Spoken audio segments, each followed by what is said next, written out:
car dès qu'une voyelle à courir trop hâtée ne soit d'une voyelle en son chemin heurté.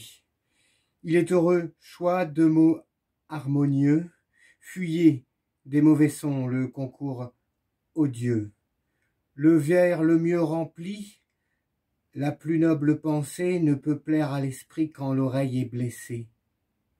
Durant les premiers ans du Parnasse François, le caprice tout seul faisait toutes les lois. La rime, au bout des mots assemblés sans mesure, tenait lieu d'ornement, de nombre et de césure. Villon sut le premier, dans ces siècles grossiers, débrouiller l'art confus de nos vieux romanciers. Marot bientôt, après, fit fleurir les ballades, tourna des triolets, rima des mascarades, à des refrains réglés asservit les rondeaux, et montra pour rimer les chemins tout nouveaux. Ronsard, qui le suivit par une autre méthode, réglant tout, brouilla tout, fit un art à sa mode, et toutefois longtemps, en un heureux destin, mais s'amuse en français, parlant grec et latin, vit dans l'âge suivant, par un retour grotesque, tomber de ces grands mots le fasque pédantesque.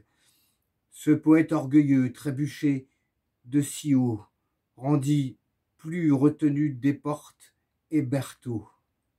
Enfin Malherbe vint, et le premier en France fit sentir dans les vers une juste cadence. D'un mot mis en sa place enseigna le pouvoir et réduisit la muse aux règles du devoir. Par ce sage écrivain, la langue réparée n'offrit plus rien de rude à l'oreille épurée. Les stances avec grâce apprirent à tomber, et le vers sur le vers n'osa plus enjamber. Tout reconnut ses lois, et ce guide fidèle aux auteurs de ce temps sert encore de modèle.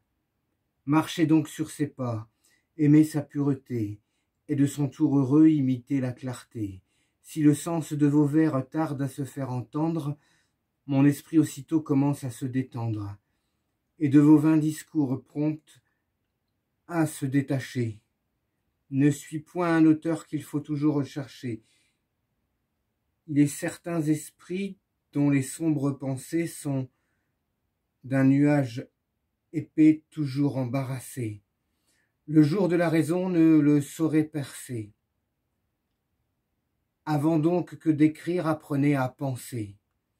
Selon que notre idée est plus ou moins obscure, l'expression la suit, ou moins nette, ou plus pure.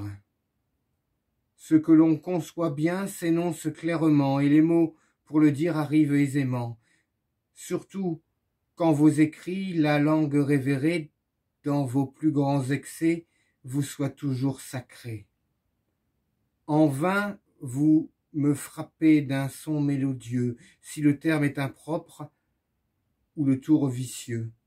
Mon esprit n'admet point à un pompeux barbarisme, ni d'un vers empoulé l'orgueilleux solécisme. Sans la langue, en un mot, l'auteur le plus divin est toujours, quoi qu'il fasse, un méchant écrivain. Travaillez à loisir, quelque ordre qui vous presse, et ne vous piquez point d'une folle vitesse.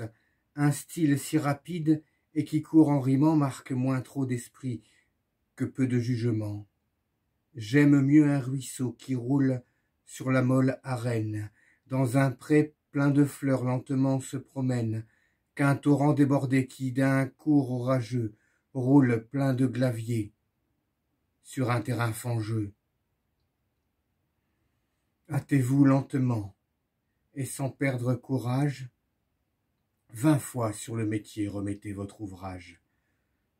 Polissez-le sans cesse, et le repolissez. Ajoutez quelquefois, et souvent effacez. C'est peu qu'en un ouvrage où les fautes fourmillent, des traits d'esprit sèment de temps en temps, pétillent. Il faut que chaque chose y soit mise en son lieu, que que le début, la fin répondent au milieu, que d'un art délicat, les pièces assorties n'y forment qu'un seul tout de diverses parties.